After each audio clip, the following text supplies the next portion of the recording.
Hey friends, welcome to my YouTube channel Kaiser Education. My name is Priyanka. Today's topic is idioms starts with letter B. जो भी idioms starts होते हैं letter B से वो इस topic में मैं आज पढ़ाऊंगी. So let's start. ये competitive exams के लिए भी बहुत ज़्यादा important है. First है हमारे पास backseat driver.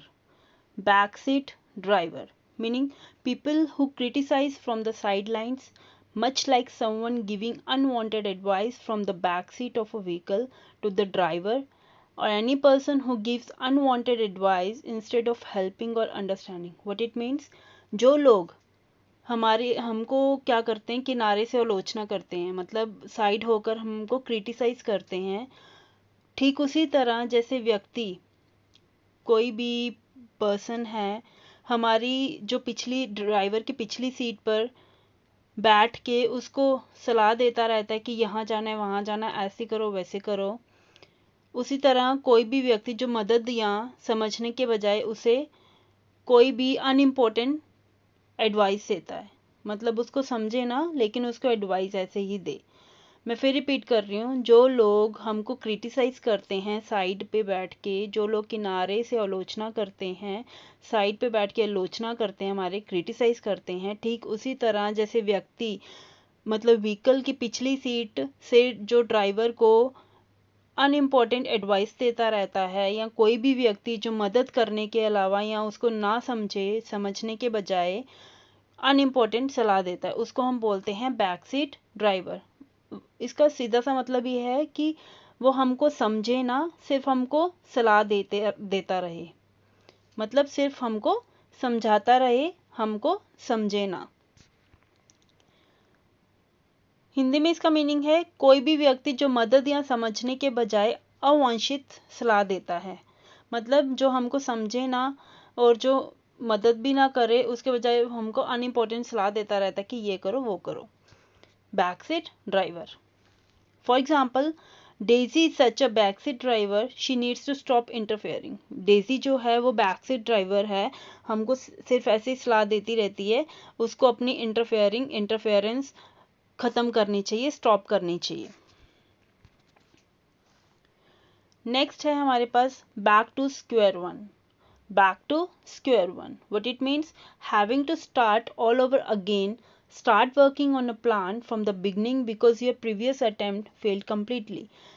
फिर से सब कुछ शुरू करना होगा या शुरू से एक योजना पर काम करना, मतलब उस पे स्टार्टिंग से काम करना होगा क्योंकि आपका पिछला जो अटेम्प्ट था वो पूरी तरह से फेल हो गया था.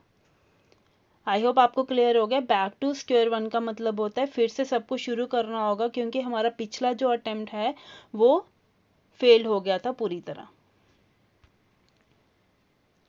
हिंदी में इसका मीनिंग है जहाँ के तहाँ, मतलब जहाँ से स्टार्ट किया फिर से वहाँ पे ही.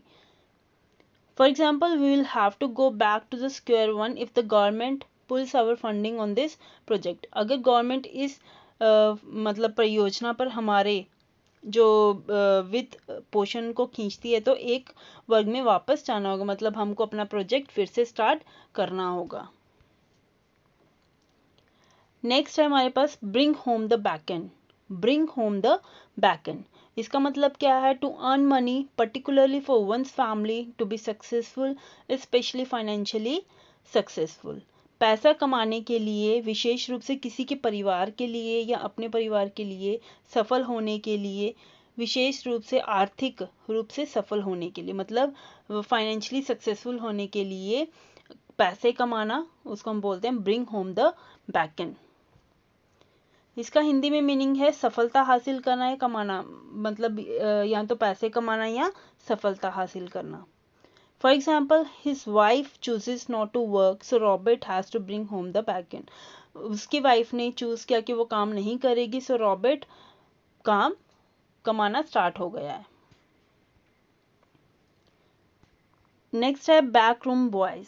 Backroom boys meaning people who do important work but have no contact with the public, or someone who advises a public figure or maintains a professional role that doesn't garner public attention.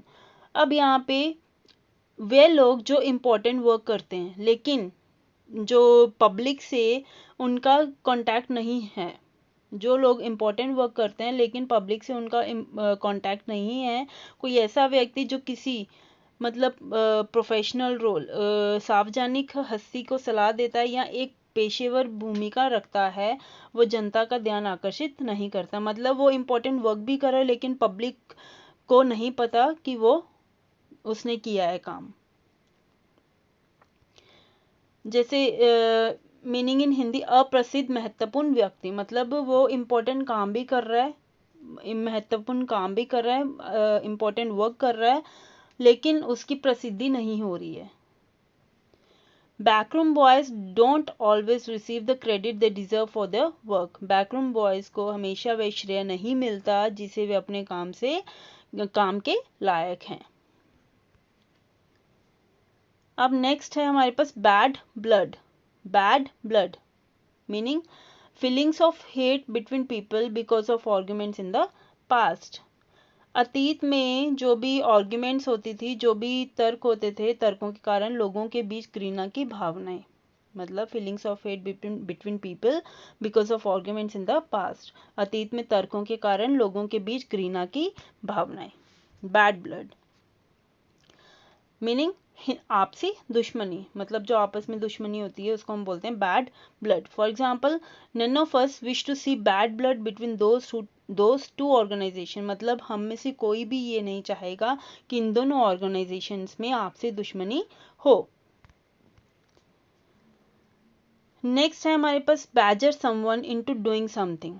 Badger someone into doing something meaning to put pressure on somebody by repeatedly asking them questions or asking them to do something, to persistently nag or pester someone until you obtain what you want। किसी पर बार बार सवाल पूछकर या कुछ करने के लिए कहकर, किसी पर बार बार सवाल पूछकर या कुछ करने के लिए कहकर उस पर दबाव डालना, या जब तक आप जो चाहते हैं उसे प्राप्त नहीं कर लेते तब तक किसी को लगातार परेशान करना।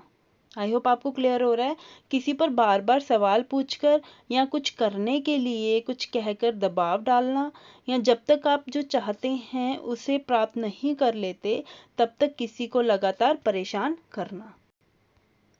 इसका हिंदी में मीनिंग है दबाव डालना, किसी पे दबाव डालना। सिंपली हम इसको बोल सकते हैं दबाव डालना। फॉर एग्जाम्पल, चिल्ड्रन की badgering me to take them to the magic show, मतलब बच्चों ने मेरे पे दबाव डाला कि मैं उनको मैजिक शो पे लेके चलूं। नेक्स्ट है हमारे पास bang for the buck. Bang for the buck meaning value for the money spent.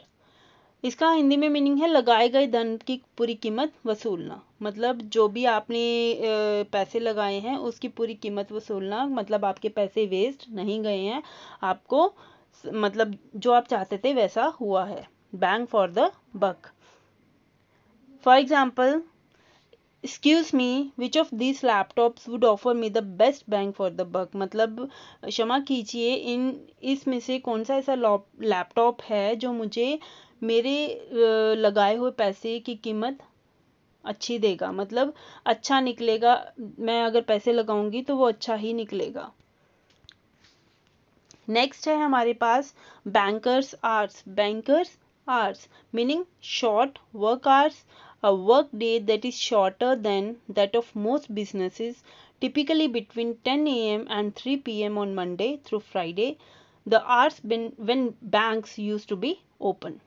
छोटे काम के घंटे, मतलब पाँच छः घंटे में काम खत्म, छुट्टी हो जाती है। एक कार्य दिवस जो अधिकांश व्यवसायों की तुलना में छोटा होता है, आमतौर पर मंडे से फ्राइडे तक सुबह 10 बजे से दोपहर के 3 बजे के बीच, जब बैंक खुले रहते हैं। मतलब छोटा मतलब काम करने के थोड़े से घंटे। बैंकर्स आवर्स मीनिंग काम करने के घंटे, काम करने के घंटे। Example, I wish my job was an easy one which required bankers hour, मतलब मैं चाहती हूँ कि मेरी जॉब बहुत आसान हो जिसमें कुछ घंटे ही मुझे काम करना पड़े। नेक्स्ट है bark up the wrong tree।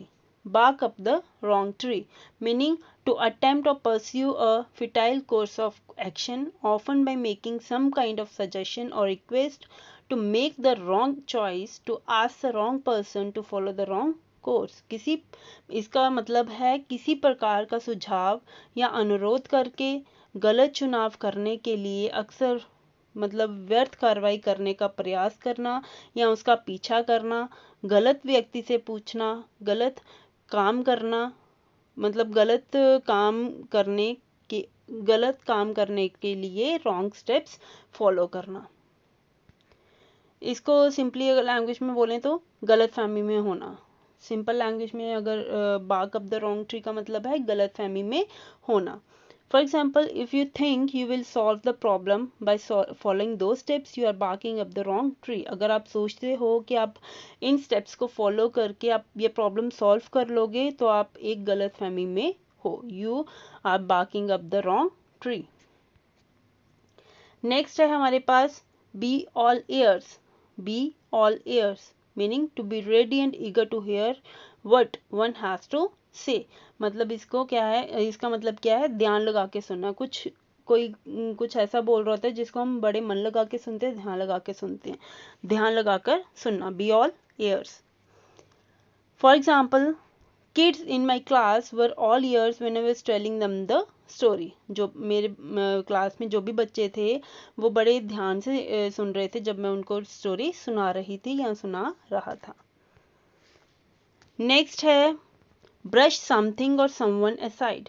Brush something or someone aside meaning dismiss someone or something curtly and confidently. Curtly का मतलब होता है रुखेपन, शॉर्टली से, रुखेपन से। Dismiss someone or something curtly and confidently मतलब उपेक्षा करना, किसी को या किसी चीज को रुखेपन से या आत्मविश्वास से खारिज करना, डिसमिस करना।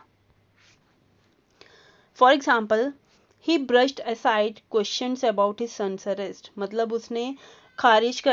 उसने खारिज कर दिया जो भी उससे क्वेश्चंस पूछे गए थे उसके बेटे के अरेस्ट होने पे। नेक्स्ट है हमारे पास be off one's head. Be off one's head to be mad पागल होना। बी ऑफ वंस हैड पागल होना। For example, he must be off his head to think that he will win the elections. वो पागल हो रहा था यही सोच के कि वो इलेक्शंस जीत जाएगा। नेक्स्ट है हमारे पास be on to someone or something. Be on to someone or something meaning to have the knowledge, be suspicious or be aware of someone's actions, behaviour or attention. ज्ञान होना और शक के घेरे में होना या किसी कार्य या किसी को व्यवहार या इरादे से अवगत होना। B on to someone or something meaning अवगत रहना। अवगत रहने का मतलब क्या होता है कि आपको इंटेंशन होती है, कि आपको नॉलेज होती है सारी। My supervisor is on to the new saleswoman who is taking money from her sales register। मेरे सुपरवाइजर एक नई सेल्स वुमेन पर हैं, उनकी नज़र है जो अपने सेल्स रजिस्टर से पैसे ले रही है। उन पे वो अटेंशन रखते हैं, उन पे नज़र रखते हैं। नेक्स्ट है bear down on someone or something। bear down on someone or something meaning to put forth one's maximum effort towards something। इसका मतलब क्या है, किसी चीज़ की ओर अपना अधिकतम प्रयास करना, अपना ज़्यादा एफर्ट लगाना। For example, if you want to get a passing grade this semester you will really need to bear down on your studies. अगर आप चाहते हो कि आप इस सेमेस्टर में अच्छे ग्रेड से पास हो जाओ तो आपको अपना अधिकतम ज़्यादा एफर्ट लगाना पड़ेगा अपनी स्टडीज़ पे। नेक्स्ट है हमारे पास bear the brunt. Bear the brunt meaning to suffer the worst part of an unpleasant or problematic solution. किसी अप्रिय या समस्याग्रस्त स्थिति का सबसे बुरा हिस्सा भुगतना। कि आपको एक अप्रिय या समस्याग्रस्त स्थिति के सबसे बुरे हिस्से से पीड़ित होना, आपको बहुत ही ज़्यादा प्रॉब्लम होना। For example, when our system crashed, the call center employees bore the brunt brunt of our customers anger. जब हमारा सिस्टम क्रैश हो गया तो कॉल सेंटर्स के कर्मचारियों को हमारे कस्टमर के गुस्से का खामियाजा भुगतना पड़ा।